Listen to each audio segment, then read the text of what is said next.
Baik, buka Quran surat 7 ayat 205. Quran surat 7 ayat 205. Doa itu disebut zikir di ayat itu. Jadi kalau ibu sedang berdoa, itu sedang berzikir. Wadhkur rabbaka fi nafsika tadarruan wa khifatan wa dunal jahri minal qaul. Ada ayatnya? Oke. Pakai Rabb lagi kan? Wadhkur rabbaka. Kalau engkau punya masalah, kata Allah, sekecil apapun. Di rumah tangga kah, di kantor kah, kehidupan sosial kah. Kata Allah, ayat sebut, minta kepada Allah. Berdoa. Doa disebut dengan zikir. Zikir itu semua kegiatan yang membuat kita ingat Allah. Zikir. Baca Quran, zikir. Dalilnya Quran surah ke-15 ayat 9. Inna nahnu nazzalna dzikra. Kami turunkan Al-Quran sebagai zikir. Menghafal Quran, zikir. Quran surah 54 ayat 17, ayat 22, ayat 32, ayat 40. Walaqad yassarnal Qur'ana lidzikri. Kami akan mudahkan Al-Quran untuk diingat, dihafalkan. Zikir, sebagai zikir kepada Allah. Ibu selepas sholat, baca subhanallah, alhamdulillah, Allahu Akbar, zikir. Quran surah keempat, ayat 103. فَإِذَا قَضَيْتُمُ الصَّلَاةَ فَاذْكُرُوا اللَّهَ. Maka jika anda telah tuntas mengerjakan sholat, segera berzikir kepada Allah. Sholat sendiri, zikir. Quran surah ke-20, ayat ke-14. Innani anallahu la ilaha illa ana fa'budni wa aqimis salata lidzikri. Saya Allah, kata Allah. Tidak ada Tuhan selain saya. Sembah saya. Bagaimana menyembah Allah? Tunaikan salat sebagai zikir kepada Allah. Zikir. Di zikir semua amalan yang mendekatkan kita dengan Allah. Doa itu satu dari bagian zikir. Tapi tahukah ibu fungsi zikir yang paling utama itu apa? Quran surah 13 ayat ke-28. Ala bidzikrillahi tatmainnul qulub. Yakinkan pada dirimu, kalau zikirmu benar kepada Allah, maka dia akan berdampak kepada hati menjadi lebih tenang. Zikir itu, manfaat pertamanya, membuat hati tenang, Bu. Tadi saya contohkan. Baca Al-Quran zikir kan? Jadi kalau ibu sedang tidak tenang, sedang gelisah, ada masalah, daripada mengeluh sana sini, wudu, Bu, wudu. Ambil mushaf. Baca. Saat baca itu mungkin solusi belum datang, tapi hati itu lebih tenang. Kaitan dengan bahasan kita, doa, minta. Doa. Jadi kalau orang punya masalah itu kalau berdoa, walaupun solusinya belum datang, walaupun kemudian jawabannya belum tiba, minimal hati ibu itu tenang. Ini dia. Kan surah 13 ayat 28. Rumus ini pakai. Gunakan dalam hidup. Karena yang tahu kehidupan kita itu Allah yang menciptakan kita. Yang tahu pesawat, yang bikin pesawat. Yang tahu handphone, yang bikin handphone. Yang tahu mikrofon, yang bikin mic-nya. Yang tahu kita, yang menciptakan kita. Ikutilah petunjuk Allah yang menciptakan kita, maka akan langsung terasa manfaatnya. Ibu tidak percaya, silahkan lakukan. Rasakan bedanya, bedakan rasanya, dan pasti akan terasa bedanya. Akan lain. Tuh. Doa. Tapi ingat yang paling penting kata Allah, doa itu bukan sekedar penting permohonannya, tapi menunjukkan status kita sebagai hamba di hadapan Allah Subhanahu wa taala. Jadi kalau ada orang selama hidup tidak pernah berdoa, artinya dia mengingkari status dia sebagai hamba di hadapan Allah Subhanahu wa taala. Mau menyejajarkan diri dengan Tuhan. Kan yang tidak pernah meminta itu Tuhan. Allah yang memberikan. Kalau manusia beda pasti minta. Artinya kalau ada manusia nggak pernah minta, seakan-akan bahasa halusnya, kamu ini ngaku jadi Tuhan. Saya tempatkan kau di neraka jahanam yang paling bawah. Jahanam itu, Bu, belum masuk saja sudah terasa.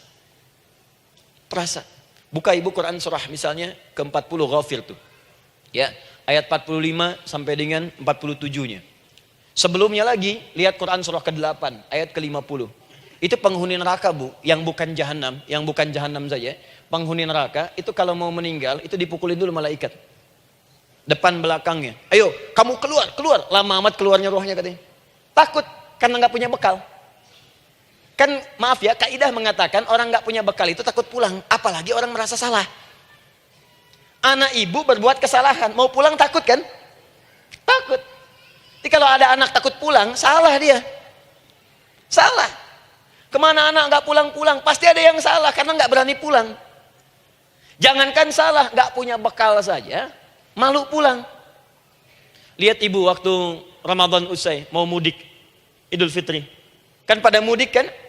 Kenapa mau mudik dan senang mudik? Karena punya bekal, Bu. Dikumpul-kumpulkan tuh selama 11 bulan. Untuk 1 bulan saja. Itu pun paling berapa hari. Kumpulin. Terus telepon keluarga, insya Allah aku pulang hari ini. Wah, senang semuanya. Padahal mudiknya cuma pakai motor, Bu. Motornya bebek, bekalnya singa. Serius saya, motor bebek bekal singa. Ada kardus belakangnya. Tulisin. Terus tambah pelepah pisang buat begini. Belakangnya ditulisin, aku pulang sayang. Jalan, mudik. Terus yang di rumah kan senang nerimanya. Kenapa? Karena ada yang pulang dan bawa bekal. Saya pernah tanya pada seseorang, kenapa anda nggak mudik? Nggak ada bekal Ustaz, nggak ada bekal, malu pulang. Kebayang nggak saat pulang menghadap Allah nggak punya bekal? Malu pulang, apalagi punya banyak salah, jadi nggak mau keluar rohnya. Malaikatnya geram, dipukulin sama malaikat, pukul depannya, pukul depan. Kamu ini cepat keluar. Keluar. Malu pulang. Tapi kalau punya bekal enak. Dan yang nyambut langsung malaikat. Bahkan nanti ada satu amalan saat dikerjakan, itu orang ini sudah masuk surga, tapi semua malaikat di semua pintu surga yang 8 itu datang mengunjungi dia mengucapkan selamat. Itu ada di Quran surah 13 ayat 24. Salamun alaikum bima sabartum fa ni'ma uqbaddar. Selamat ya saat di dunia sabar mencari bekal, dan ini bekal terbaik yang kamu dapatkan, silahkan nikmati surga yang kamu rindukan itu. Ini nikmatnya tempat yang pernah nanti kamu kunjungi. Dan tinggal abadi di situ. Yang nyambut malaikat. Bayangkan semua malaikat, Bu. Semua malaikat dari pintu surga datang nyambut dia. Wah, Masya Allah, ada malaikat Jibril, Israfil, malaikat maut. Maaf ya, dicabut kemarin. Biasa, selamat. Dunia aja kalau ada yang nyambut senang kan? Rumah dicet, datang, sambut depan rumah, semua hidangan ada. Oh, Masya Allah. Bahkan yang tidak ada jadi ada. Luarnya kongguan, dalamnya rangginang gitu kan. Wah, muncul semua. Paham ya? Jadi ini bagian pertama. Jadi kita katakan kenapa manusia mesti berdoa. Jawabannya karena manusia itu hamba. Dan doa itu adalah fitrah, bagian dari kehidupan. Kenapa manusia mesti berdoa? Karena ada komitmen dari Allah. Setiap dia mendapatkan sebuah persoalan, maka Allah akan jawab dan berikan jawaban dari semua persoalannya. Jalan mendapatkan jawaban itu adalah doa. Kenapa manusia mesti berdoa? Karena dia butuh dengan Allah. Dan puncaknya, kenapa dia mesti berdoa? Karena Allah ingin membahagiakan kehidupan dunianya sebelum sampai keabadiannya di akhirat. Jadi ketika kita berdoa, sebetulnya kebaikan untuk kita karena Allah ingin kita bahagia. Ingin mudah hidupnya. Jadi kalau ada orang gak berdoa, sesungguhnya dia sedang menyulitkan diri sendiri dalam kehidupan dunianya sampai ke akhiratnya. Jelas sampai di sini? Masya Allah. Alhamdulillah. Baik, kalau sudah paham, saya hapus ini, kita masuk bagian yang kedua. Hapus lagi. Sab Muslimah edisi ke-15. 15 kali datang sendiri, ngulangin sendiri, nulis sendiri, ngapus sendiri. Masya Allah. Tinggal lihat, catat, masuk surga. Masya Allah. Alhamdulillah.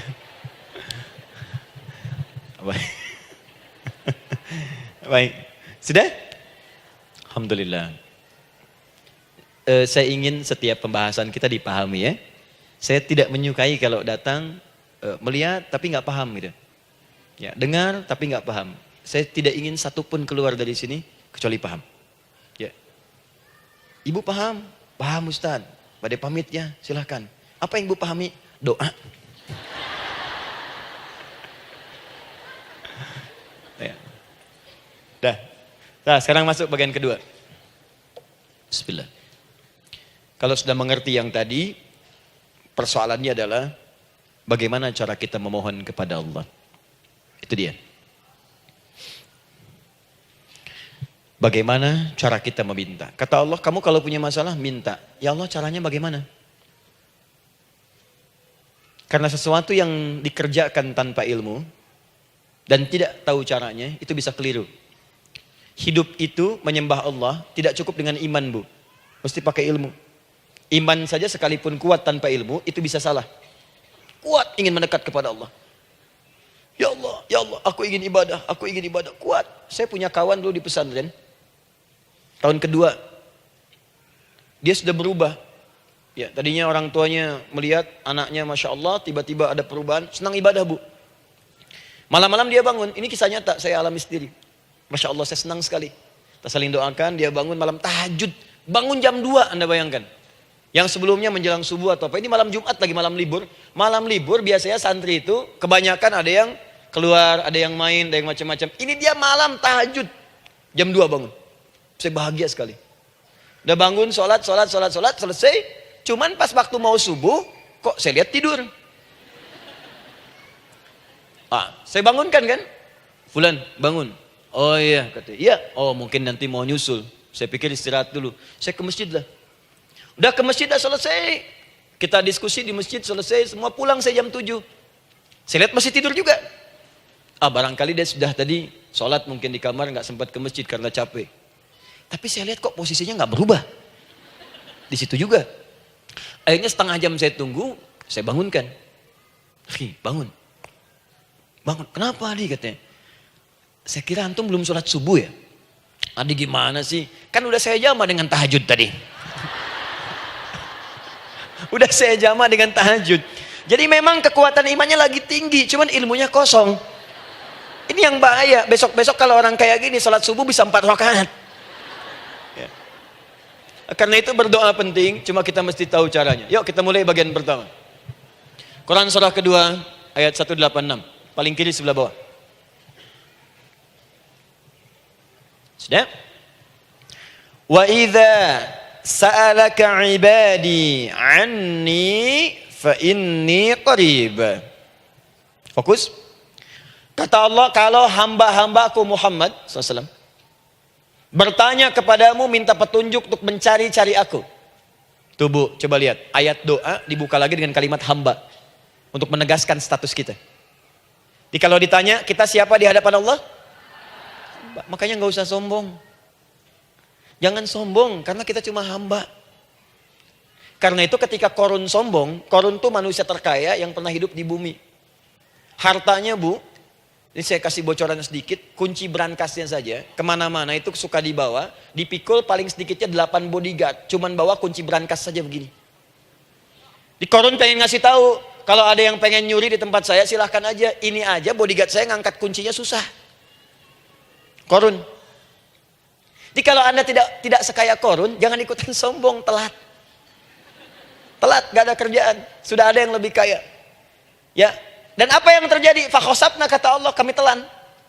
Likuifasi. Telan oleh bumi semua. Dengan kekayaannya semua habis. Jadi ketika ada seseorang yang lupa dengan statusnya sebagai hamba, maka Allah akan memberikan pelajaran kepadanya untuk taubat. Kalau nggak mau taubat juga, telan habis. Untuk menunjukkan kamu tuh bukan Tuhan, saya Tuhannya. Maka jangan ikutan sombong. Kalau ada yang perlu punya Ferrari, Lamborghini, Lamborghini, ya, wow, bikin rame di jalan, cuman nggak update status, kasih tahu, maaf Mas, telat. Itu gambaran hidup. Dan ingat, setiap dibuka dengan kalimat permohonan, itu kalimatnya hamba. Hambaku, hambaku, hambaku. Termasuk mau minta tobat, hamba. Quran surah 39 ayat 53. Qul ya ibadiyalladzina asrafu ala anfusihim la taqnatu min rahmatillah. Katakan Muhammad pada hambaku yang merasa banyak dosa, pengen berdoa minta tobat. Kata Allah, hamba. Saya terima tobatnya, hamba. Ini ya. Ini pun adab yang pertama dari Al-Quran. Adab yang pertama, kalau kita ingin berdoa dan doa itu cepat ingin dikabulkan, maka berdoalah dengan cara menghamba di hadapan Allah Subhanahu wa taala. Jangan merasa tinggi.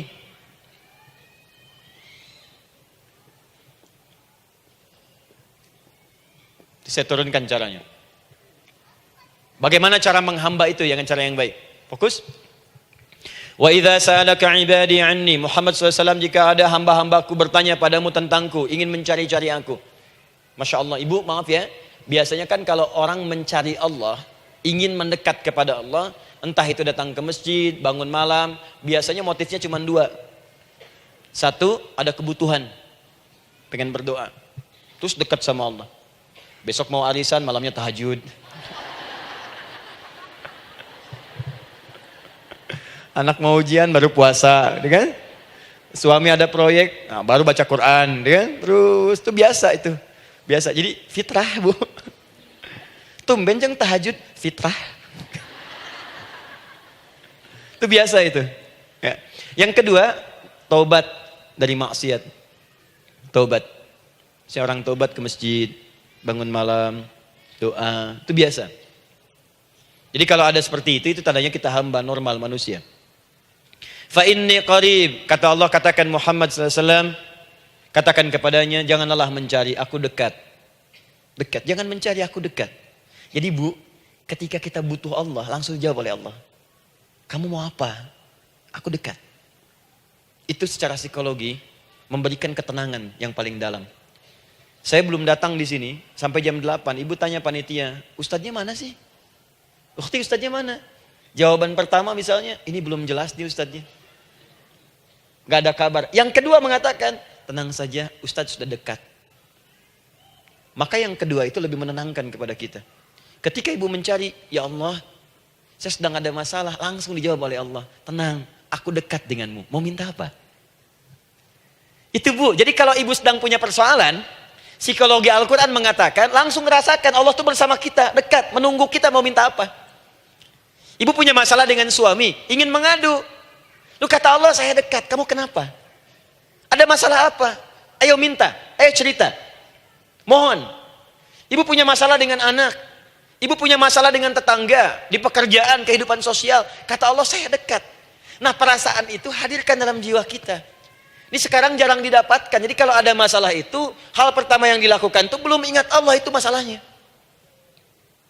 Di kebanyakan manusia itu kalau punya masalah, selalu ingin yang pertama itu solusinya. Bukan Allahnya. Kan pemilik solusinya Allah. Jadi kalau kita ingat pada yang memiliki, maka apapun yang kita minta akan diberikan. Bahkan ada orang yang saking ingatnya dengan Allah, sebelum minta sudah dikabulkan. Itu yang dahsyat. Nah, sekarang setelah kita paham tentang kedekatan ini, kemudian kita praktekkan. Jadi bu, ya maaf ya, ketika ibu punya masalah apapun, yang pertama diingat Allah. Allah, engkau telah berjanji, engkau pasti akan tepati. Ya Allah, sekarang aku ada persoalan. Nah, sekarang teruskan ayatnya. Ujibu da'watad da'i idza da'an. Ujib.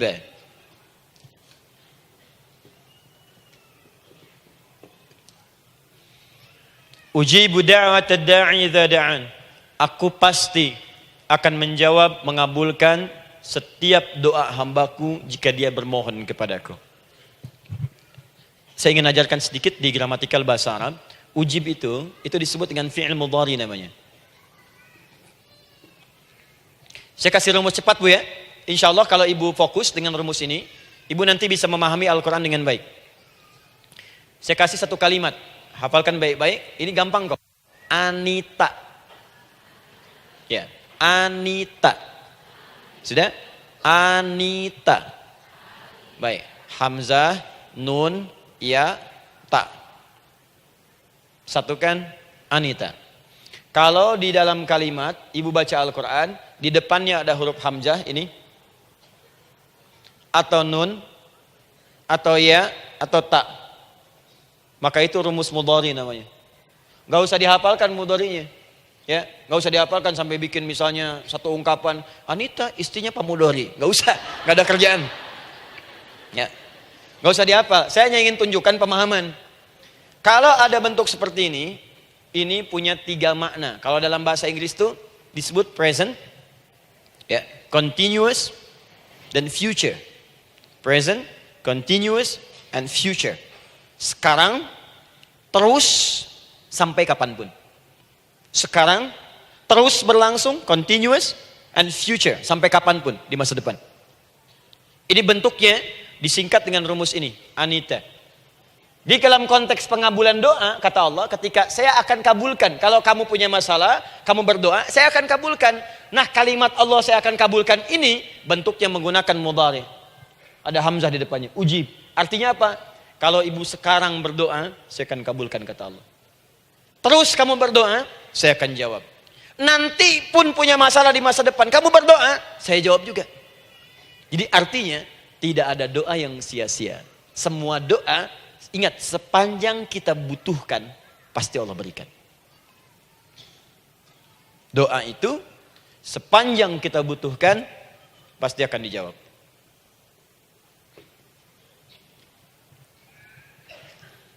Nanti kapan dijawabnya, seperti apa jawabannya, nanti bagian ketiga.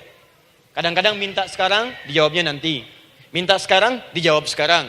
Ada yang mintanya A, dijawabnya B, itu yang paling dahsyat. Ya. Jadi kalau saya tanya, kalau kita berdoa, dijawab tidak oleh Allah? Ya. Itu janji Allah. Setiap orang berdoa, pasti dijawab. Nah, hanya persoalannya, seperti apa doa yang cepat dijawab itu? Apakah semua doa langsung dijawab seketika? Akankah mendapat jaminan langsung dijawab?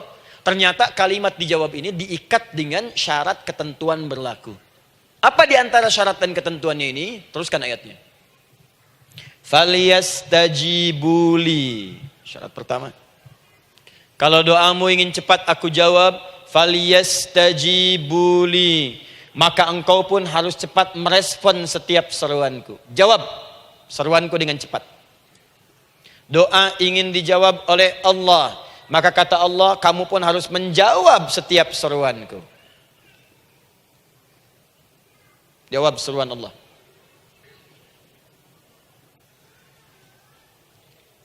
Ayo respon, adil. Maunya dapat gaji aja, kerja nggak mau. Ya? Apa ibu pikir duduk manis, santai di ruangan tengah? Tiap bulan suami datang berikan uang belanja? Belum tentu. Kalau sikap tidak bagus, ya interaksi tidak mulia, maka belum tentu itu didapatkan. Maka syarat pertama kata Allah, kalau doamu ingin cepat aku jawab, maka setiap aku seru, cepatlah engkau kemudian kerjakan dan jawab itu. Jadi ternyata seruan Allah itu terkait berkelindan dengan pengabulan doa. Jadi ketika ibu diseru oleh Allah, diminta diperintahkan sesuatu oleh Allah, sebetulnya itu kunci untuk mendapatkan jawaban doa kita, Bu. Dipanggil kita, ayo cepat datang ke sini. Mau minta apa? Minta, saya kasih. Apa di antara kunci doa itu, Ustaz? Yuk kita lihat. Adalah jawaban dari seruan Allah. Apa di antara seruan Allah itu? Saya beri contoh satu misalnya. Allah perintahkan kita untuk sholat. Bahkan diseru, diingatkan 5 kali dalam sehari. Salat. Bukankah kita diseru, Bu, dipanggil 5 kali sehari untuk salat? Allahu Akbar, Allahu Akbar. Ya? Diingatkan kan? Ayo ingat Allah, ingat Allah, ingat Allah, ingat Allah.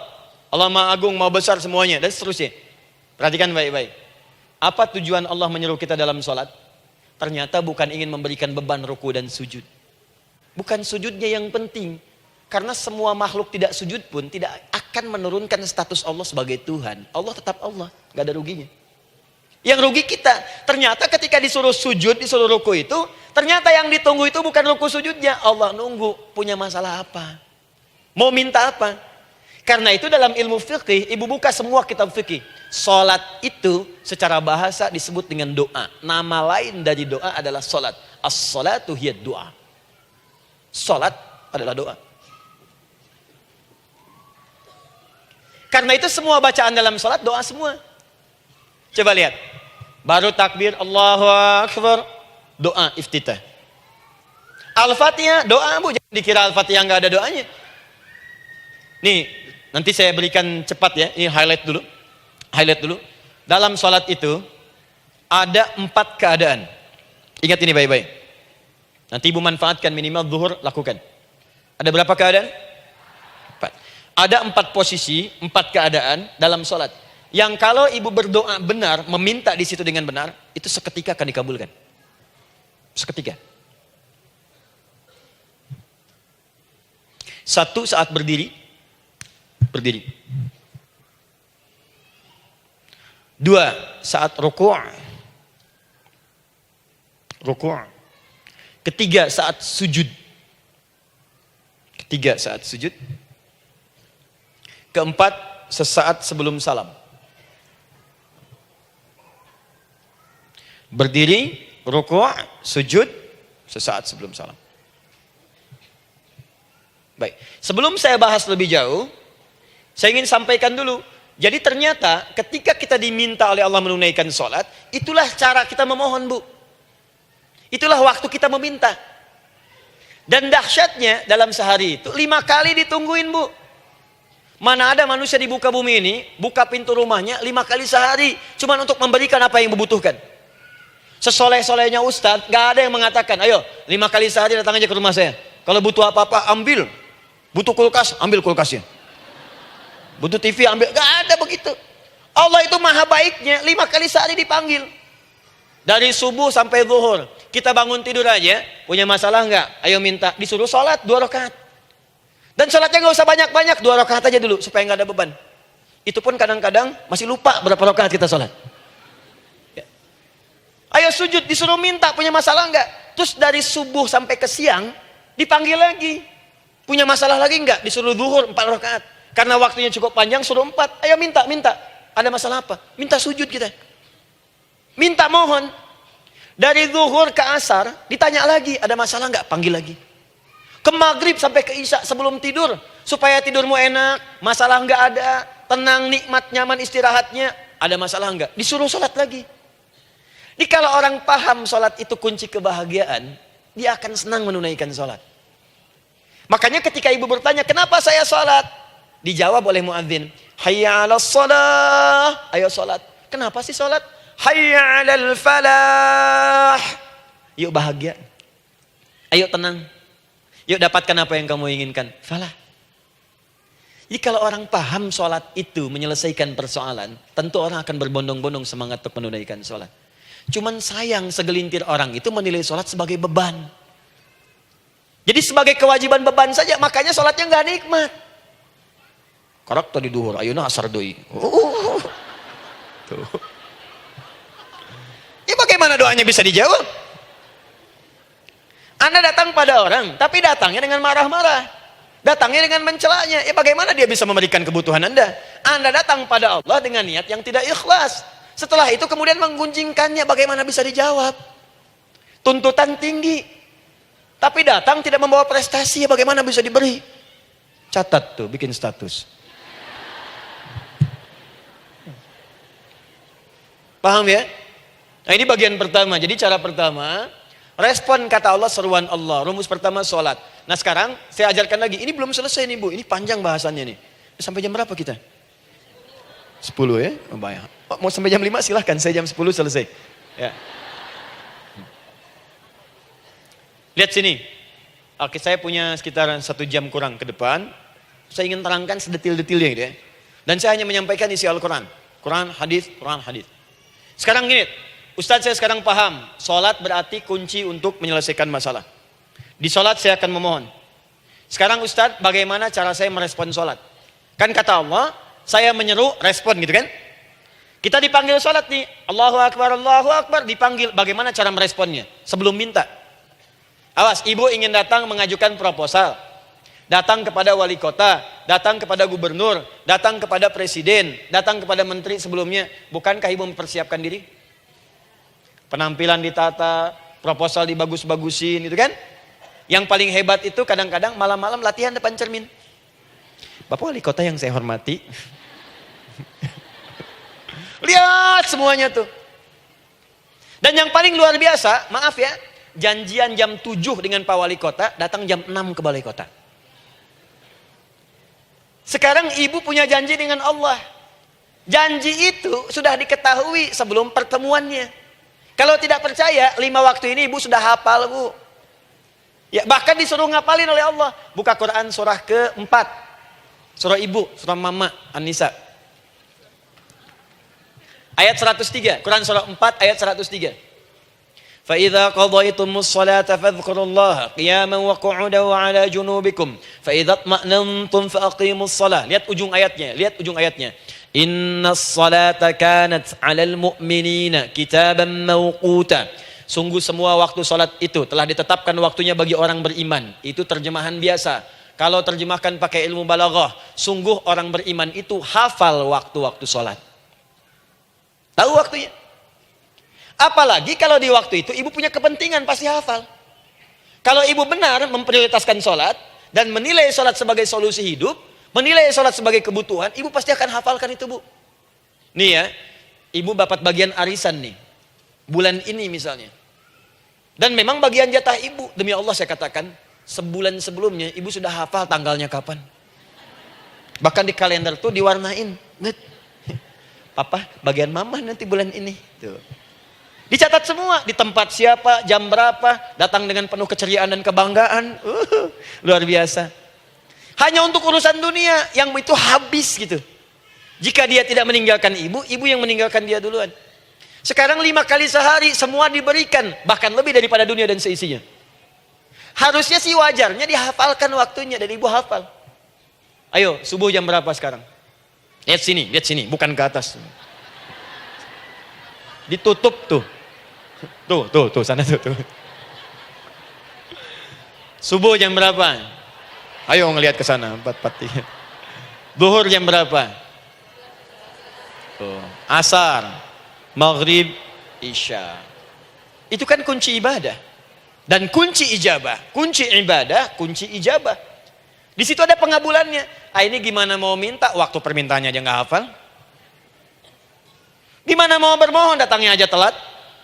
Karena itu, bagaimana cara merespon seruan Allah? Diaturlah di Quran surah kedua ayat 152. Paling kanan sebelah bawah. Quran surah kedua ayat 152. Ibu masih ingat? Bukankah sholat disebut sebagai zikir? Masih ingat? Ya, di surah ke-20 ayat 14. Wa aqimis sholata lidzikri, tunaikan sholat sebagai zikir kepadaku. Sekarang lihat ya. Lihat ketentuan Allahnya. Kalau ibu dipanggil untuk sholat, dipanggil untuk zikir, cepat respon. Ibu cepat respon, Allah pun akan cepat merespon permintaan ibu. Lihat kalimatnya. Fadhkuruni adzkurkum. Fadhkuruni adzkurkum. Kalian mengingat saya, maka saya pun akan ingat dengan kalian. Kalian zikir kepada saya, ingat saya, kata Allah, maka saya pun akan ingat kalian. Di antara makna zikir, salat.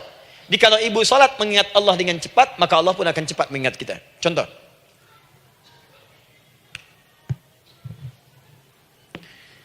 Saya ambil waktu subuh misalnya.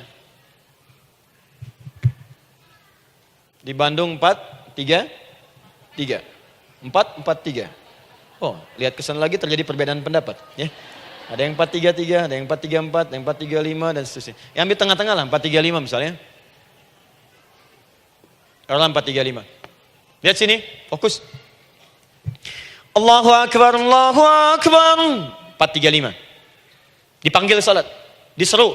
Kan tadi rumusnya di Quran surah 2 ayat 186. Faliyastajibuli. Kalau diseru cepat jawab, gitu kan? Nah, terus diseru 4-3-5 adzan. Allahu Akbar, Allahu Akbar. Begitu diseru, ibu langsung datang. Ya Allah, sudah adzan, seruan nih, saya siap-siap, saya ingin minta sesuatu.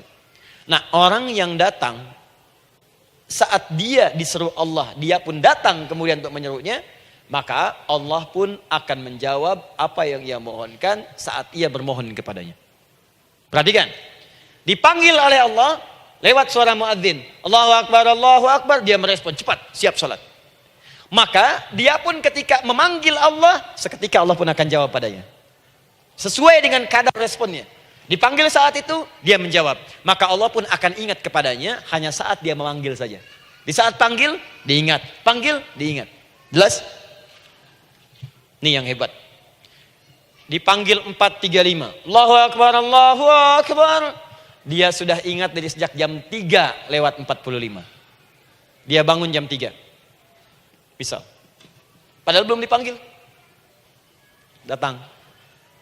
Bahkan Masya Allah, melakukan warming up dulu.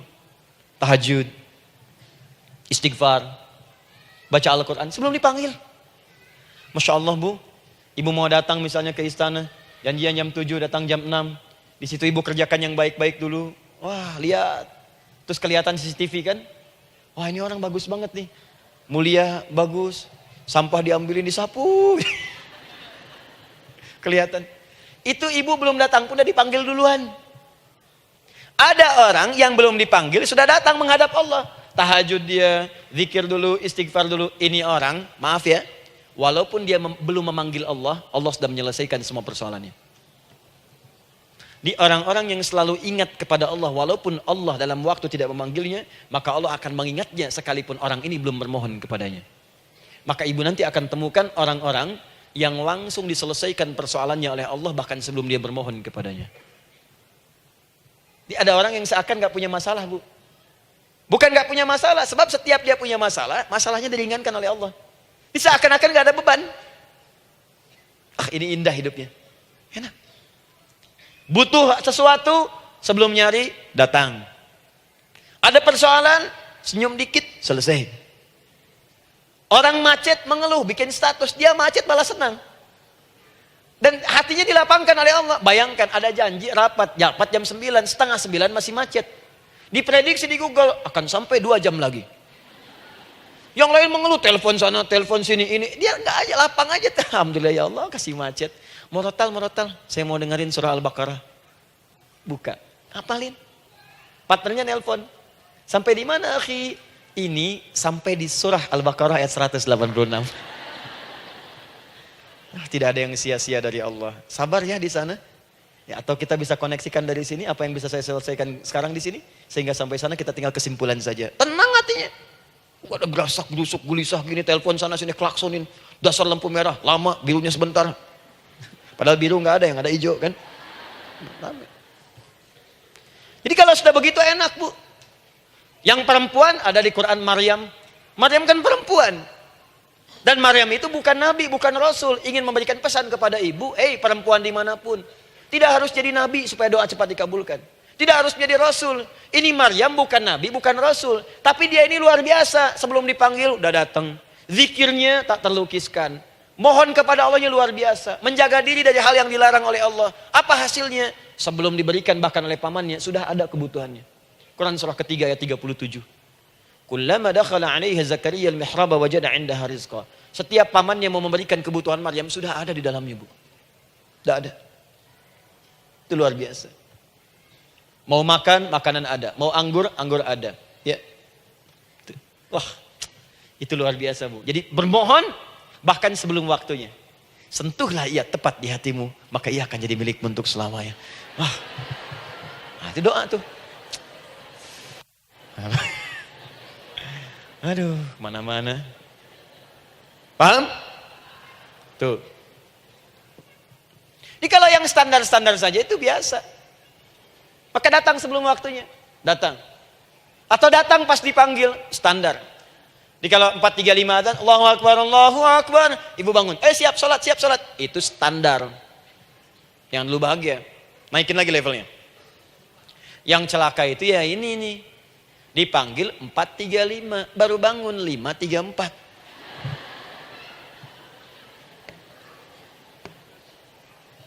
Sholat subuh belum, nuntutnya udah banyak. Ya Allah, kurang apa lagi aku bermohon kepadamu. Sudah aku meminta sekarang, sholat subuh aja belum.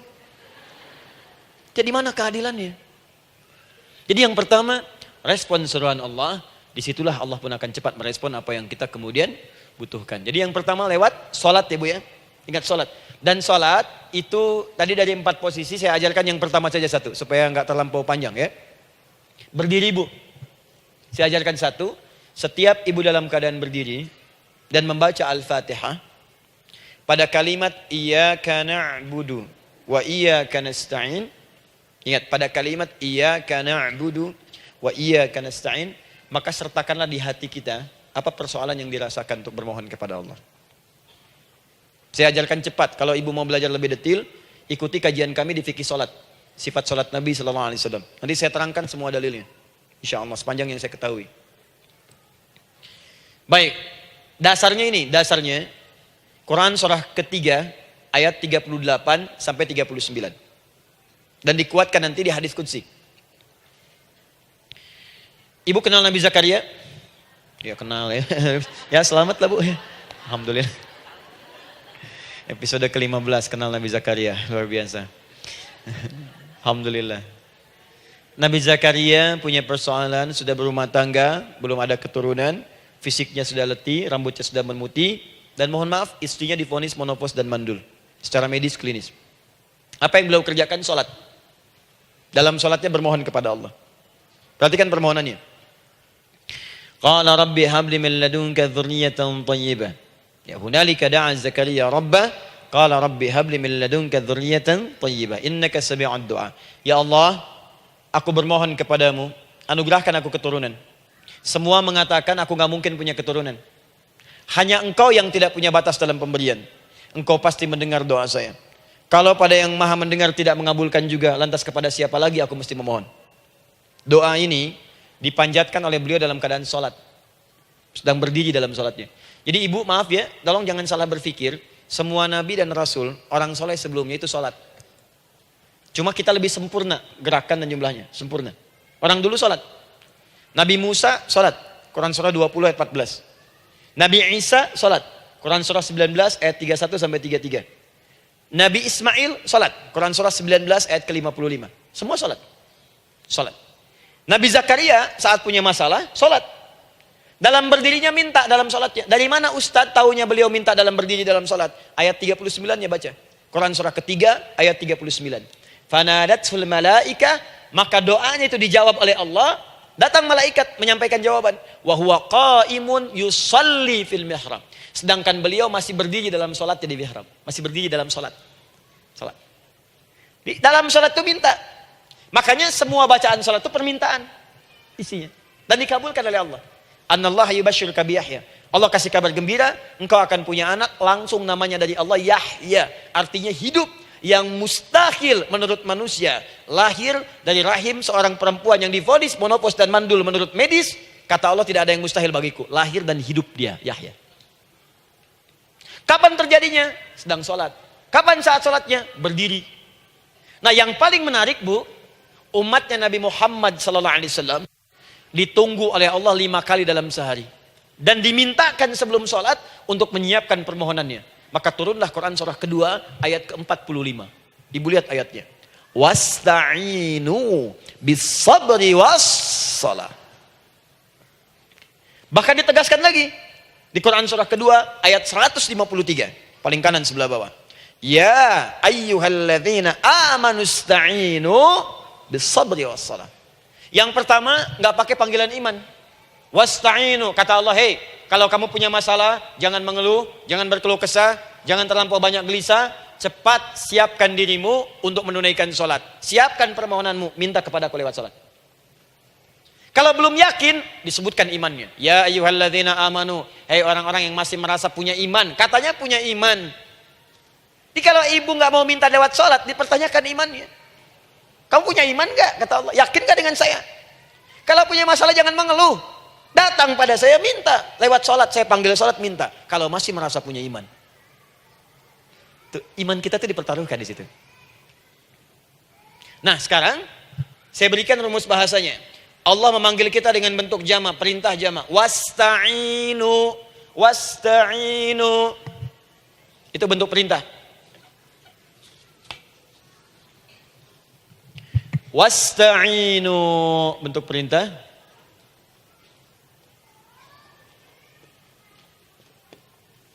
Wasta'inu. Dan jika kalian, perhatikan cara menerjemahkannya, dan jika kalian punya persoalan dalam hidup, punya kebutuhan, maka bergegaslah siapkan dirimu untuk minta kepadaku solusi. Wasta'inu, dan mintalah oleh kalian pertolongan, solusi. Bisabri wassalah. Pertama sabar dulu. Sebelum sholat, sabar dulu dengan itu. Tahan dulu. Terima dulu. Jangan mengeluh, terima dulu. Nanti dalam sholat minta solusi. Itu maksudnya. Punya masalah sekarang jam 9 lewat. Sabar, tahan dulu. Koreksi diri, istighfar. Nanti zuhur minta. Atau duha sekarang sholat. Datang ke masjid, sholat duha minta. Tahiyatul masjid minta sekarang. Sabar. Ini sabar, terima dulu. Jangan mengeluh. Sabar. Ingat. Terima, sabar. Karena Allah mustahil memberikan ujian masalah kalau kita tidak sanggup menerimanya. La yukallifullahu nafsan illa.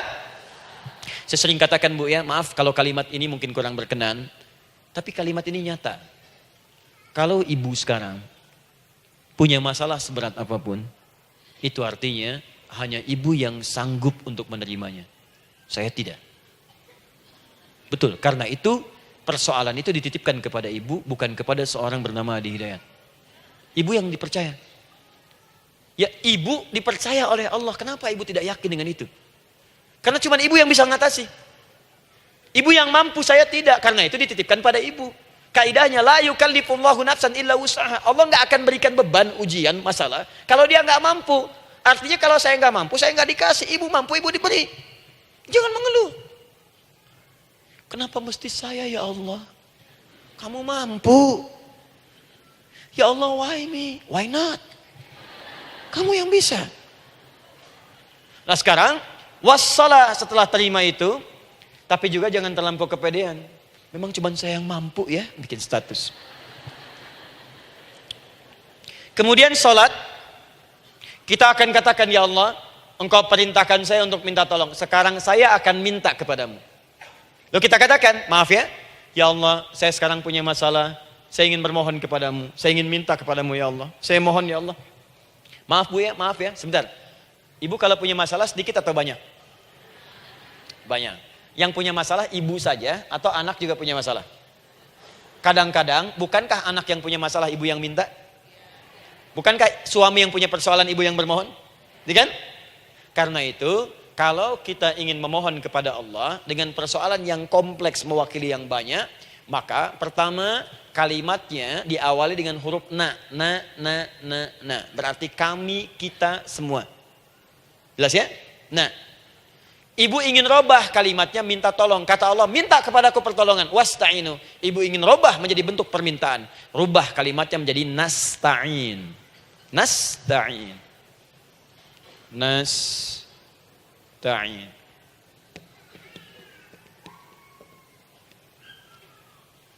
Wasta'inu nasta'in. Minta kepada siapa tadi? Allah. Boleh minta kepada selain Allah? Tidak. Hanya kepada Allah saja? Hanya kepada Allah saja, hanya kepadamu ya Allah, tidak kepada yang lain, maka kalimatnya menjadi iyyaka. Iyyaka.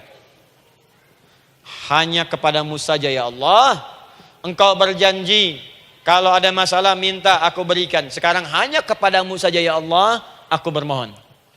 Maka kalimatnya namanya iyyaka nasta'in. Sekarang saya tanya kepada ibu, apakah dalam sholat ibu membaca kalimat iyyaka nasta'in? Tuh. Saya mau tanya, ibu bacanya saat ruku atau saat sujud? Berdiri. Gak ada orang ruku baca kalimat ini. Allahu Akbar. Iyyaka na'budu wa iyyaka nasta'in. Berdiri. Iyyaka na'budu wa iyyaka. Nah, sekarang saya bacakan hadis qudsinya. Tersambung dari Nabi sallallahu alaihi wasallam. Qala Rasulullah sallallahu alaihi wasallam, qala Allah azza wa jalla. Allah langsung yang berfirman lewat hadis qudsi. Perhatikan bahasanya. Qasamtu shalah baini wa baina 'abdi. Saya bagi dalam salat itu dua bagian, antara hak aku dan hak hambaku. Wa li 'abdi ma sa'ala.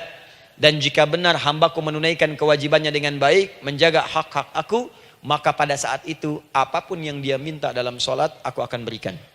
Apapun. Kapan itu terjadi? Perhatikan kalimatnya. Idza qala al-'abdu, kalau hamba mulai membaca dalam salatnya, alhamdulillahi rabbil alamin. Alhamdulillahi rabbil alamin. Qala Allah azza wa jalla, seketika Allah menjawab, hamadani 'abdi, hambaku sedang memujiku. Ibu ingat baik-baik Bu ya. Ingat baik-baik. Setiap ibu baca Al-Fatihah dalam salat itu Allah memperhatikan dan menjawab bacaan ibu. Tadi masih ingat ketika saya katakan wa idza sa'alaka 'ibadi anni fa inni qarib, Allah itu dekat. Ya. Wa idza qala al-'abdu ar-rahmanir rahim, kalau hamba melanjutkan ar-rahmanir rahim, qala Allah azza wa jalla, Allah langsung menjawab athna 'alayya 'abdi, hambaku sedang menyanjungku. Wa idza qala al-'abdu maliki yaumiddin, ketika hamba berkata maliki yaumiddin, qala Allah azza wa jalla, Allah menjawab majjadani 'abdi, hambaku sedang mengagungkanku. Sekarang perhatikan kalimat ini. Wa idza qala al-'abdu, jika seorang hamba berkata, iyyaka na'budu wa iyyaka nasta'in, ya Allah, sekarang hamba sholat ibadah atas perintahmu. Dan hamba minta ya Allah, hamba punya masalah, hamba punya persoalan, dan kau janjikan minta dalam sholat. Qala Allah azza wa jalla, Allah jawab, hadza baini wa baina abdi. Inilah perjanjian aku dengan hambaku. Wali abdi, kalau hambaku benar salatnya sampai bacaan ini, masalah apapun yang dia minta sekarang aku akan kabulkan. Dalam berdiri. Cuman sayang, kadang-kadang dalam keadaan ini banyak yang tidak minta. Maka caranya saya sampaikan yang pertama, kalau ibu sudah sampai ke bacaan ini, iyyaka na'budu wa iyyaka nasta'in, sertakanlah dalam hati ibu. Gak usah dilafadzkan. Sertakan, ibu punya masalah apa? Atau secara umum minta solusi. Minta. Nabi itu kalau sholat, Nabi SAW kalau sholat, itu kalau baca ayat-ayat Quran, itu seringkali berhenti bu. Sering berhenti. Kalau dalam ayat doa, beliau berhenti, mohonkan dengan baik. Kalau ayat-ayat surga, minta supaya umatnya ke surga. Ayat-ayat neraka, mohon supaya umatnya dibebaskan dari neraka. Minta. Kesaksiannya banyak. Hudzaifah al-Yamani pernah salat di belakang Nabi, begitu. Abdullah bin Mas'ud radhiyallahu ta'ala anhu salat di belakang Nabi, begitu. Ubay bin Ka'ab radhiyallahu ta'ala anhu salat di belakang Nabi, begitu. Di kesaksian mereka sama semua. Makanya seringkali itu nggak sadar, enak salat dengan Nabi itu. Nyaman. Kalau baca ayat surga seakan-akan pengen cepat ke surga. Kalau baca ayat doa berdoa, jadi nggak sadar. Rakaat pertama 100 ayat aja Al-Baqarah. Ya, kadang-kadang lewat ke Ali Imran. Pernah rekornya 5 juz 4 halaman. An-Nisa ayat 176 baru berhenti. Ya walaupun besoknya nggak pada ikutan lagi. Ya, karena merasa ini kapan rukunya gitu. Sekarang atau nanti, sekarang atau nanti. Tapi enak. Nah saya ajarkan satu hal. Kalau kita sampai pada bacaan Al-Fatihah tadi, jeda sejenak bu, rasakan itu, minta. Minta. Setelah itu Allah ajarkan satu lafaz. Kalau lafaz ini benar dibacakan oleh ibu, benar dibacakan, maka seketika doa akan dijawab. Langsung dikabulkan. Apa bacaan itu? Nanti dalam pelajaran selanjutnya kita akan bahas ya, insya Allah. Masih ada waktu? Oh ya, kalau masih kita bahas ya. Masih. Ada sesi mau jawab pertanyaan dulu, diskusi dulu, atau saya teruskan sebentar? Teruskan ya. Baik, kalau kita sampai jam 10, saya jeda sampai ke 9.45. Jadi 15 menitnya kita bisa diskusi ya. Baik. Apa lafaz yang kita bisa mohonkan? Teruskan ayatnya. Ihdinas siratal mustaqim. Ihdinas siratal mustaqim. Ihdinas siratal mustaqim. Ini Bu, nanti Ibu lihat dalam kajian tafsir yang kami sampaikan, juga dalam kajian fikih salat saya bahas dengan detail. Di sini singkat saja, singkat padat. Ihdina itu, ya Allah berikan kami hidayah, berikan kami jalan, berikan kami petunjuk, tunjukkan kami jalan yang lurus. Kalimat ihdina asalnya dari kata hidayah. Hidayah, jamaknya hudan.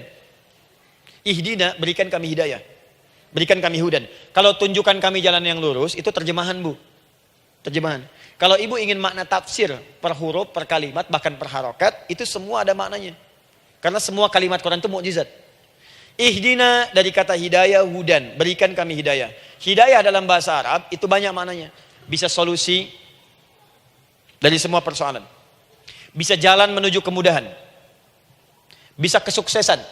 Bisa petunjuk, banyak. Kalau dikumpulkan namanya hudan. Hudan. Makanya Al-Quran disebut hudan. Karena di Quran ada semua. Solusi ada, petunjuk ada, kemudahan ada. Dzalikal kitabu la raiba fi hudal. Al-Quran hudan. Syahrul Ramadan alladzi unzila fihi al-Quran hudan linnas. Isi Quran semua hudan. Di situ ada solusi. Di situ ada petunjuk. Di situ ada kemudahan. Kalau kita ingin minta semua itu, kalimatnya dikatakan fi'il amr lit talab, permohonan dalam bentuk kalimat permintaan. Ihdina, berikan kepada kami hudan. Kalau sudah mengatakan ihdina artinya minta solusi, minta kemudahan, minta petunjuk. Jadi ketika ibu mengucapkan kalimat ihdinas siratal mustaqim, itu artinya ya Allah berikan kepada kami solusi dari masalah yang sedang saya hadapi. Berikan petunjuk dari persoalan yang sedang saya jalani. Berikan kemudahan ya Allah dari kesulitan yang tengah saya hadapi. As-siratal mustaqim, yang lurus, yang gampang. Karena jalan yang gampang itu lurus, gak berkelok bu. Langsung ke tujuan. Saya mau ke sini jalannya belok-belok, gak langsung kan gak enak. Ibu mau ke satu undangan, jalannya belok sini, belok sini, belok sini, belok sini. Kelokan 9, kelokan 7, kelokan 8. Ya. Kan rasanya berliku. Ibu ingin mendapatkan solusi, tapi dilempar-lempar. Ke sini dulu berkelok, sini dulu, sini dulu, sini dulu. Kenapa gak ibu lurus dapatkan langsung? Dalam bahasa Arab, apalagi kalimat yang fasih, mendapatkan sesuatu dengan gampang, dengan mudah, as-siratal mustaqim, lurus ke tujuan, cepat, mudah. Apalagi ke surga nanti, tunjukkan kami jalan yang lurus, yang benar, hak dari Allah dan mudah didapatkan. Itu maksudnya. Ini bukan sekedar tunjukkan jalan yang lurus, solusi yang mudah, yang gampang, yang cepat. Paham di sini ya? Seperti orang-orang dulu mendapatkannya. Siratal ladzina an'amta 'alaihim. Seperti orang dulu mendapatkan semua kenikmatan ketika mereka bermohon kepadamu ya Allah. Siapa mereka? Ada 4 golongan disebutkan di Quran surah keempat ayat 69. Ada para nabi, orang-orang jujur siddiqin, para syuhada dan orang-orang soleh. Ya, wa may yuti'illaha wa rasul fa ulaika ma'al ladzina an'ama Allahu 'alaihim minan nabiyyina was-siddiqina wasyuhada was-sholihin. Para nabi dulu berdoa, ya Allah, saya ada masalah, dikabulkan. Kita minta, ya Allah, sekarang saya berdoa, tolong kabulkan seperti nabi-nabi dulu dikabulkan. Nabi Ayub sakit, berdoa dikabulkan. Kita sakit, dikabulkan. Nabi Ibrahim ada ujian, dikabulkan. Nabi Ibrahim punya ujian dengan anak. Kita ada ujian dengan anak, minta dikabulkan. Anak-anak berselisih, ada yang dendam, yang iri. Seperti anaknya Nabi Yakub. Nabi Yakub berdoa, dikabulkan. Kita minta, dikabulkan. Ada syuhada, berdoa dikabulkan, kita minta dikabulkan. Orang saleh berdoa, minta dikabulkan, kita minta dikabulkan. Ya Allah, seperti engkau kabulkan doa orang-orang dulu yang melahirkan nikmat, mohon kabulkan kami yang minta sekarang dan mendapatkan kenikmatan itu. Itu maksudnya. Ya, siratal ladzina an'amta 'alaihim. Siapa an'amta 'alaihim di sini? Ulaikal ladzina an'amallahu 'alaihim. Sama persis kalimatnya. Minan nabiyyina was-siddiqina wasyuhada'i was-sholihin. Ini jangan diartikan sebatas terjemahan. Walaupun di musim haji sekarang itu bisa dipakai. Saya tugas 2010 di Mekah. Ada jemaah kesasar, lupa maktab. Kemudian ingin balik, nggak tahu jalan. Dia ketemu askar. Askar nggak bisa bahasa Indonesia, dia nggak bisa bahasa Arab. Tapi dia hafal Al-Fatihah. Datang kepada askar, dia tunjukkan gelangnya. Pak, ihdinas siratal mustaqim. Tunjukkan saya jalan yang lurus. Bikin gelang. Askar nggak bisa bahasa Indonesia. Dikasih bahasa Arab gak paham-paham. Tapi askar ini pun cerdas. Dia tunjuk, dia lihat gelangnya. Oh, maktab sana. Siratal ladzina an'amta 'alaihim ghairil maghdubi 'alaihim waladdallin. Lurus, jangan belok-belok. Kalau belok nanti engkau tersesat atau dicaci maki orang. Maghdub ya dicela orang. Dhalin tersesat, kan? Jangan dicela, jangan sesat, lurus. Tapi kalau dalam berdoa dalam sholat minta di hati hadirkan. Jelas ya? Nah itu posisi pertama. Jadi pertama minta lewat sholat. Yang kedua cepat rajin istighfar bu. Saya cepat ya, rajin istighfar. Saya ada 7 menit lagi. Ibu rajin istighfar. Astaghfirullah, astaghfirullah, astaghfirullah, astaghfirullah. Itu yang paling singkat. Astaghfirullahaladzim, astaghfirullahaladzim, astaghfirullahaladzim. Itu yang menengah. Astaghfirullahaladzim alladzi la ilaha illa huwal hayyul qayyum wa natubu ilaihi. Astaghfirullahaladzim alladzi la ilaha illa huwal hayyul qayyum wa natubu ilaihi. Astaghfirullahaladzim alladzi la ilaha illa huwal hayyul qayyum wa natubu ilaihi. Itu yang cukup panjang. Ibu rajin istighfar. Orang yang rajin istighfar itu diantara yang disebutkan dalam riwayat-riwayat adalah orang-orang yang cepat dijawab doanya. Hanya dengan istighfarnya. Jadi dia tuh punya keinginan, dia nggak katakan. Jadi keinginan di benaknya dia, terus dia istighfar. Astagfirullah, astagfirullah, astagfirullah. Itu kalau benar rajin istighfar, seketika dikabulkan. Cepat. Ada seorang yang hidup, ini tukang roti. Di zaman Imam Ahmad bin Hanbal. Saya pernah kisahkan ini di beberapa keadaan. Orang ini, itu ahli istighfar. Jadi maaf ya bu ya, bukan istighfarnya pas ada keperluan aja, bukan. Ada ta'lim ustaz tadi, sab pertama astagfirullah, astagfirullah, astagfirullah, bukan. Besok ada arisan, astagfirullah, astagfirullah, bukan. Jadi bukan ada keperluan, istighfar bukan. Orang ini membiasa istighfar. Jadi setiap mengerjakan apapun dia istighfar. Mau minum, bismillah, astagfirullah, astagfirullah. Dia setiap buka adonan, astagfirullah, astagfirullah. Nah satu ketika, Imam Ahmad itu nggak tahu kenapa, pengen datang ke daerah itu. Ya kalau misalnya ibu tinggal di Cicahem, misalnya kan Imam Ahmad tiba-tiba pengen ke Cicahem aja. Terus karena lelah, mampir ke masjid. Istirahat di dalam masjid. Tiba-tiba kata penjaga masjidnya, DKM-nya, marbotnya, ya Syekh, idhab, pergi, gak boleh tiduran di sini. Kata Imam Ahmad, saya kan cuma numpang istirahat, gak boleh keluar. Dan dia nggak tahu kalau itu imam besar. Dan Imam Ahmad itu sudah populer Bu, sangat famous, familiar. Cuman orang kan nggak pernah lihat wajahnya. Dulu kan nggak ada Facebook, nggak ada Instagram, nggak ada handphone, nggak ada apa-apa. Jadi kalau orang terima Ahmad, ya Ahmad aja kemana-mana. Oh, no, Imam Ahmad, dia Imam Ahmad, Imam besar, Imam Syafi'i, Imam besar. Tapi nggak pernah lihat. Sekarang kan udah kelihatan. Ya, udah kelihatan. Sekarang banyak. Makanya orang dulu tuh senang begitu tahu, dikasih tahu Nabi aja ke Madinah Bu, nggak ada yang tahu kalau itu Nabi Muhammad kalau belum pernah lihat. Karena beliau di bawah, Abu Bakar di atas. Abu Bakar kan naik kan, untanya Nabi. Nabi Muhammad pas di bawah gantian tuh di jalan. Orang mengira yang di atas unta Nabi Muhammad. Padahal Nabi Muhammad yang jalan kaki, nggak kelihatan. Makanya responnya bola ketika tahu Nabi, senang luar biasa. Minta doa, minta ini, minta itu. Orang sekarang tidak, karena sering banyak lihat di TV media sosial, begitu ketemu minta foto. Ini lain kisahnya, nggak tahu dia, pergi keluar. Kata Imam Ahmad, ya sudah, keluar beliau, nggak mau ribut, istirahat di luar, di pelataran. Di sini juga nggak boleh. Lihat kalimatnya, barwah, keluar, pergi. Barwah itu kasar Bu. Begitu kemudian di debat lagi, saya cuma di luar. Rawah itu dari kata roh Bu, itu paling kasar. Artinya keluar dengan rohnya sekalian. Rohnya pun jangan di sini. Ya. Jadi kalau ibu nanti di Masjidil Haram misalnya kan, ada kalimat itu artinya kesel Bu askarnya. Ya, keluar. Misalnya idza bi anti, enggak mau, saya mau di sini. Ya. Barwa, pergi. Sampai ke ruah dengan roh-rohnya. Itu artinya ibu disuruh pergi. Ya, bukan jangan mengelak lagi. Ruah. Saya bukan ruah, saya roh hayati. Suruh pergi. Pergi. Imam Ahmad pergi tuh akhirnya. Pergi. Di jalan kelihatan ada tukang roti tadi. Begitu kelihatan capek lah dipanggil, Syekh, kayaknya lelah, istirahat di sini. Dan tukang roti pun nggak tahu kalau itu Imam Ahmad. Begitu istirahat, duduk, kelihatan Imam Ahmad setiap buka adonan, astagfirullah. Bikin lagi, astagfirullah. Imam Ahmad tahu faidah itu. Tapi ingin menguji tukang roti ini, ditanya. Ya akhi, kamu ini kenapa setiap Anda menanam adonan itu, tepung itu, Anda mengucapkan istighfar? Astagfirullah. Perhatikan jawabannya. Wallahi demi Allah, tidak pernah saya beristighfar dalam setiap aktivitas saya, kecuali Allah selalu mengabulkan doa yang saya mohonkan. Di setiap minta, astagfirullah, itu dikabulkan. Cuman satu yang sampai sekarang belum terkabul. Apa itu kata Imam Ahmad? Saya ini selalu bermohon kepada Allah, ya Allah, mohon sebelum saya wafat atau setelah ia wafat, pertemukan saya ya Allah dengan Imam Ahmad bin Hambal. Sebelum saya yang wafat atau wafat Imam Ahmad. Kata Imam Ahmad, astagfirullah. Allahu Akbar. Itu mungkin yang memperjalankan saya kemari. Tiba-tiba pengen ke sini, sampai diusir keluar dari rumah Allah dari masjid, sampai di sini karena istighfar Anda. Sayalah Imam Ahmad bin Hambal.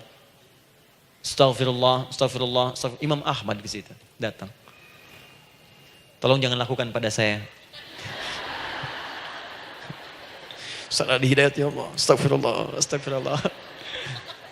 Saya jawab lagi dari sana. La haula wala quwata illa billah. Ini istighfar. Nah, kapan istighfar yang baik? Istighfar yang baik dilakukan setelah tahajud sebelum fajar. Saya ulang ya. Setelah tahajud sebelum fajar. Dalilnya Quran surah ke-51 ayat 18. Baca dari ayat 15 sampai 18-nya. Jadi ibu kalau mau seperti itu, rajin tahajud dulu Bu. Tahajud. Setelah itu biasakan istighfar. Itu latihan dulu, itu baru latihan. Ingat ya, istighfar menjelang fajar di waktu sahar, itu baru latihan. Astagfirullah. Nanti kalau sudah banyak latihan, ibu akan refleks. Mau duduk masuk mobil, astagfirullah. Duduk mau makan, astagfirullah. Ya, kadang-kadang ibu mau ambil handphone, astagfirullah. Itu refleks di lisan kita keluar. Ahli istighfar itu nggak direncanakan keluar di lisannya.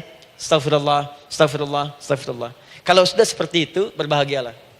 Karena apapun kadang ibu inginkan, sepanjang itu ibu butuhkan, seketika dikabulkan. Ya. Yang ketiga, yang terakhir. Sudah 9:45, boleh sedikit? Ya, yang terakhir ya, terakhir. Jangan khawatir, setelah ini selesai. Jangan khawatir.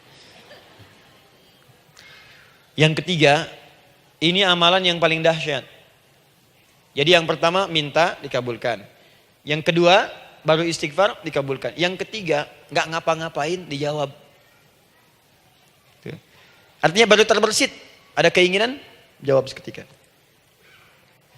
Amalan yang ketiga ini adalah amalan yang dikerjakan karena cinta kepada Allah Subhanahu wa taala. Mahabbatillah, kecintaan kepada Allah. Amalan yang dikerjakan karena cinta kepada Allah Subhanahu wa taala. Amalannya mencintai Allah. Beda, Bu. Salat dengan cinta dibandingkan dengan salat karena memenuhi kebutuhan atau kewajiban saja, itu akan lain. Ibu kalau benar-benar mencintai Allah, maka dalam salat pun persiapannya akan beda. Saya beri contoh gini ya. Dari pakaian akan lain kata Al-Quran. Quran surah 7 ayat 31. Ya bani Adam khudhu zinatakum inda kulli masjid. Hei anak cucu Adam, kalau ada panggilan dari masjid, kenakan pakaian terindahmu. Di orang-orang yang mencintai Allah saat akan sholat, dia akan perhatikan dari pakaiannya. Jauhkan dari yang haram. Terus cari yang paling baik yang dia kenakan. Gak akan sembarangan. Kalau ibu pakai mukena juga cari mukena yang paling indah. Bukan karena pengen dilihat orang. Karena ingin Allah menyaksikan sholat ibu dalam keadaan yang sempurna. Wudu tuh hati-hati gitu. Quran surah ke-5 ayat ke-6. Ya ayyuhalladzina amanu idza qumtum ila shalah faghsilu wujuhakum wa aydiyakum ilal marafiq wamsahu bi ru'usikum wa arjulakum ilal ka'bain. Jika ada orang beriman mencintai Allah, mau salat dia mau wudu, wudunya enggak akan sembarangan, Bu. Cuman basuh. Ya, bagian kepala juga harusnya kepala, dia rambut, takut selesai. Sampai ke kaki cuma disodorkan di keran, beres.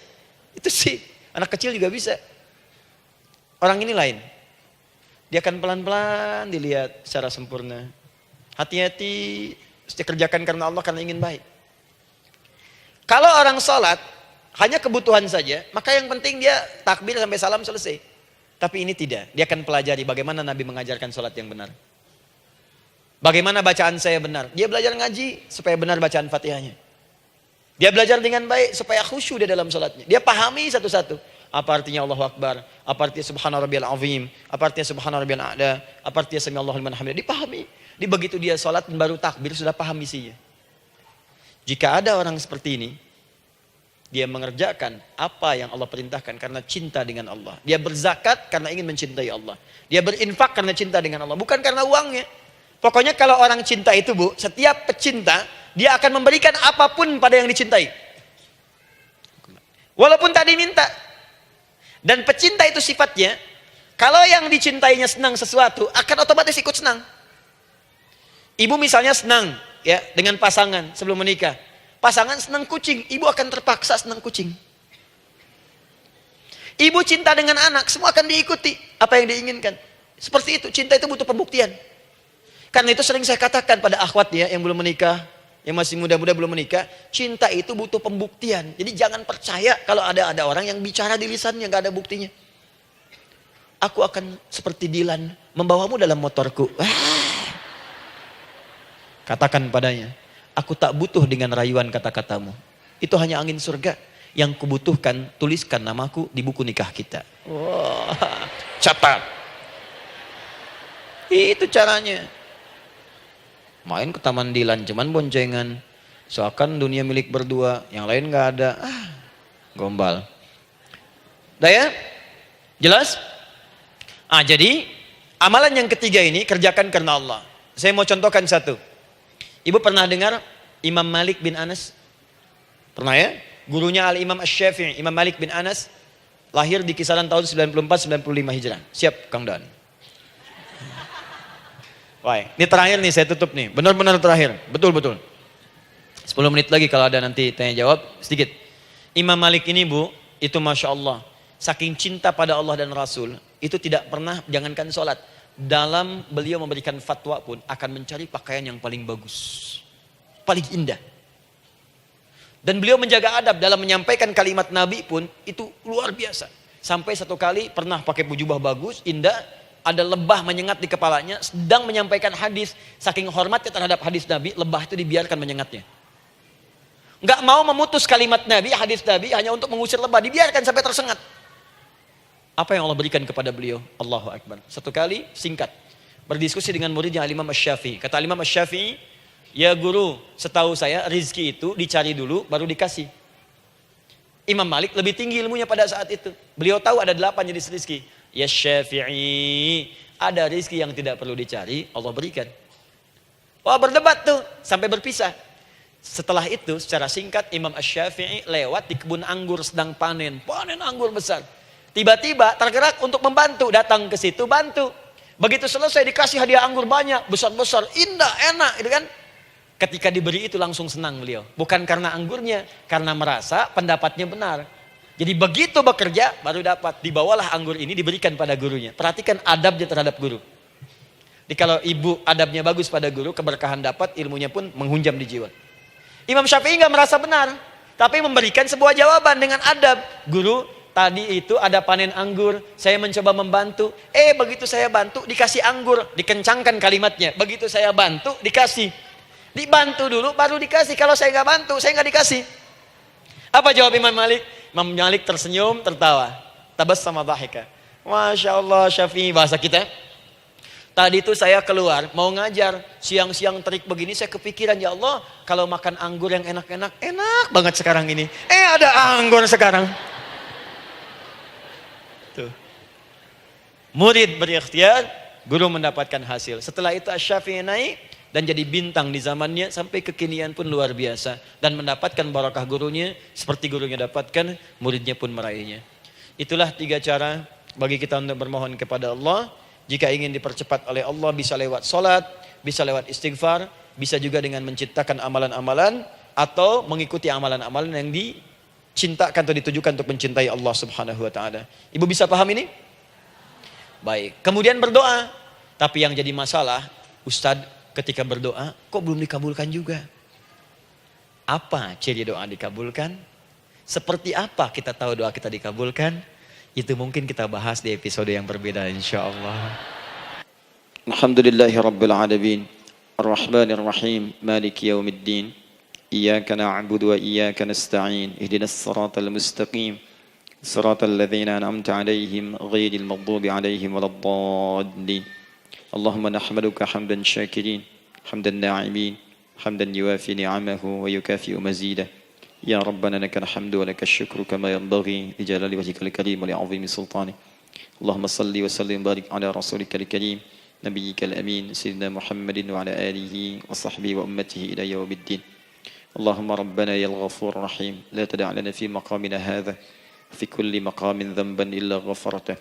Duhai Allah, kami bermohon kepadamu, Engkau yang Maha Pengampun, Engkau yang Maha Penghapus segala dosa. Kami mengakui kami berbuat salah. Kami mengakui banyak dosa kami kumpulkan. Maka kami mohon kepadamu ya Allah, jangan biarkan ada satu orang pun berada di sekitaran majlis ta'lim ini kecuali sebelum ia pulang Engkau telah ampuni segala dosa-dosanya. Engkau telah gugurkan dan hapuskan segala dosa-dosanya. Wala hamman illa farajtah. Ya Allah, jika ada satu orang pun di antara jamaah saat ini yang merasakan kegelisahan dalam hatinya, jangan biarkan ia meninggalkan area majlis ta'lim ini kecuali Engkau telah tenangkan keadaan hatinya. Allahumma wala maridan illa syafaitah. Jika ada di antara kami yang tengah Engkau uji dengan penyakit seberat apapun, maka mohon angkat dan sembuhkan segala penyakitnya. Allahumma wala dainan illa qadaitah.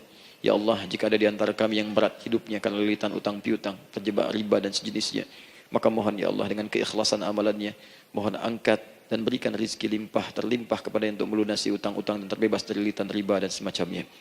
Allahumma ya arhamar rahimin. Allahumma tubna ilaika min kullil ma'asi. Ya Allah, kami ingin memperbaiki diri kami. Kami bertobat dari segala maksiat yang pernah kami kerjakan. Allahumma asli ahwalana ma yuqarribuna ila ridhak. Ya Allah, kami bermohon kepadamu, mulai hari ini, mohon bimbing kami untuk memperbaiki diri, supaya kami bisa lebih dekat denganmu ya Allah. Allahumma asli azwajana.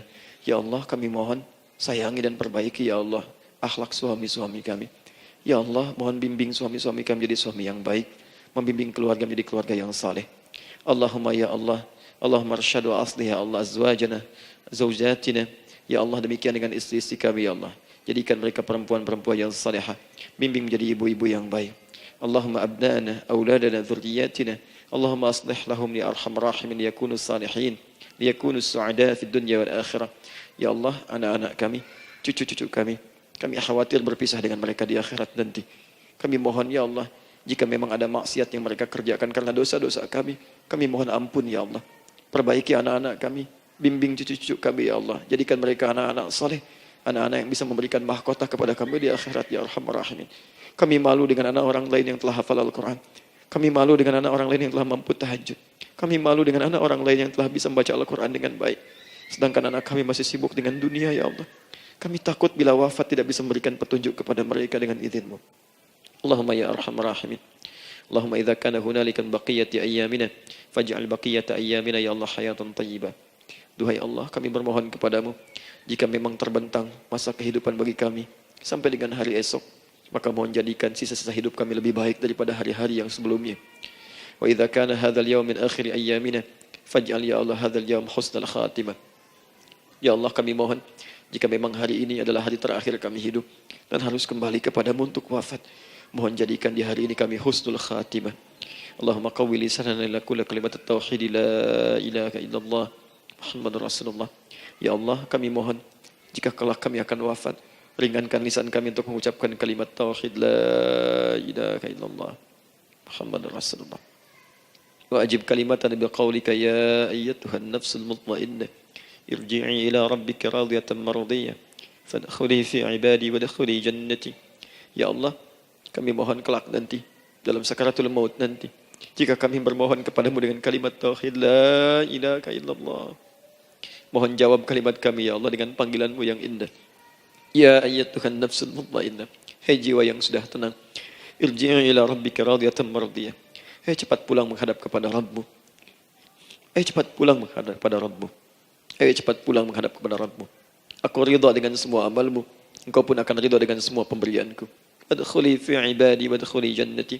Engkau aku masukkan dalam golongan hambaku, aku siapkan surga untuk menyambutmu. Allahumma ishtaqna bi Rasulillah sallallahu alaihi wasallam. Ya Allah, kami rindu sekali dengan Rasulullah sallallahu alaihi wasallam. Lam na'ish ma'ahu fil hayat wa lam narahu fil manam. Kami belum pernah hidup bersama beliau di dunia, tidak mampu menatapnya di alam mimpi. Maka mohon ya Allah, jangan biarkan kami berpisah dengan Rasulullah di akhirat nanti ya Rabbal Alamin. Jumpakan kami dengan Rasulullah di Taman Firdausmu yang paling indah. Allahumma ya Arhamar Rahimin. Allahumma rizqna yusra ya Allah. Likullil hujjaj. Ya Allah, anugerahkan kemudahan, kelapangan kepada para jemaah haji yang berhaji tahun ini ya Arhamar Rahimin. Allahumma taqabbal minhum ya Allah hajjahum, sa'yahum sa'yan mashkura, wa dhanbahum dhanban maghfura, wa tijaratahum tijaratan lan tabur. Ya Allah, jangan sia-siakan pengorbanan fisik mereka, biaya mereka, waktu mereka, tenaga mereka, emosi mereka. Terima haji mereka ya Allah. Jadikan sa'i mereka berhasil, tawaf mereka benar. Jadikan seluruh manasik yang Kau ridhai ya Arhamar Rahimin. Allahumma ya Allah, rizqan hasanan tayyiban liyahujju kulla man lam yahujj ya Arhamar Rahimin. Ya Allah, bagi kawan-kawan kami, kerabat kami, saudara kami, tetangga kami yang belum berhaji, maka anugerahkan kemudahan bagi mereka untuk berhaji ya Allah. Anugerahkan kelapangan untuk berhaji ya Allah. Sekalipun memang tidak terbuka kesempatan itu, maka mohon anugerahkan sifat mabrur kepada kami, sekalipun tidak mendapati ibadahnya. Allahumma ya Arhamar Rahimin. Allahumma rizqna ya Allah nikmatan salihah. Ya Allah, anugerahkan kepada kami nikmat untuk menjadi orang saleh di dunia dan kembali kepadamu di akhirat dalam keadaan saleh. Alhiqna bis salihin ma'al ladzina an'amta 'alaihim minan nabiyyina was-siddiqina wasyuhada was-salihin wa hasuna ulaika rafiqa. Ya Allah, kumpulkan kelak kami di surga dengan para nabi, orang-orang saleh, para syuhada, orang-orang yang benar di hadapan-Mu. Itulah nikmat terbaik yang mampu kami dapatkan. Allahumma ya Rabb, Allahumma aslih Allah qulubana, ati anfusana taqwaha, wa zakkiha anta khairu man zakkaha, anta waliyuha wa maulaha. Ya Allah, jika memang kami telah Engkau anggap baik sampai dengan pagi hari ini, maka mohon jaga kami dalam keadaan baik sampai wafat ya Allah. Berikan kami kekuatan untuk istiqamah, jauhkan kami dari pengaruh nafsu ya Arhamar Rahimin. Ya Allah, jika ada saat ini orang-orang yang menyakiti kami ya Allah, berkhianat kepada kami ya Allah, menzalimi kami, maka mohon ampuni dosa mereka ya Allah. Maafkan mereka ya Allah. Bimbing mereka untuk sadar dan bertobat ya Allah. Titipkan dalam jiwa kami sifat untuk saling menyayangi ya Allah. Titipkan dalam jiwa kami sifat untuk saling memaafkan ya Allah. Titipkan dalam jiwa kami sifat untuk bisa memperhatikan ya Allah. Allahumma ya Rabb, Rabbana atina fid dunya hasanah wa fil akhirati hasanah wa qina adzabannar. Bifadlika subhana rabbika rabbil izzati amma yasifun. Wassalamun alal mursalin wa akhiru da'wana alhamdulillahi rabbil alamin. Sebelum saya akhiri dengan doa kifaratul majlis dan salam, saya ingin ucapkan terima kasih pada seluruhnya untuk ta'lim kita di pagi hari ini. Semoga Allah menerima semuanya dan semoga Allah muliakan. Dan terkhusus juga untuk Kang Daan, terima kasih untuk kali ini dan semoga istiqamah dalam kebaikan dan Masya Allah Amin, amin. Beliau menginspirasi dan saya ingin menjadikan juga beliau sahabat dalam kehidupan untuk seluruhnya. Amin. Dan sahabat terbaik selalu memberikan yang terbaik untuk sahabatnya. Karena itu di pagi hari ini saya ingin sampaikan kepada Bapak Ibu sekalian, Bapak mungkin yang hadir, Ibu yang hadir, saya ingin berikan pada sahabat saya satu anugerah yang mungkin Allah titipkan. Saya akan ajak Kang Daan untuk menunaikan ibadah umrah dengan saya di bulan September insya Allah. Saat kami akan berangkat pada tanggal 9 September tahun 2019. Saya kira itu dan semoga bermanfaat insya Allah. Baik. Semoga Allah muliakan untuk semuanya. Terima kasih.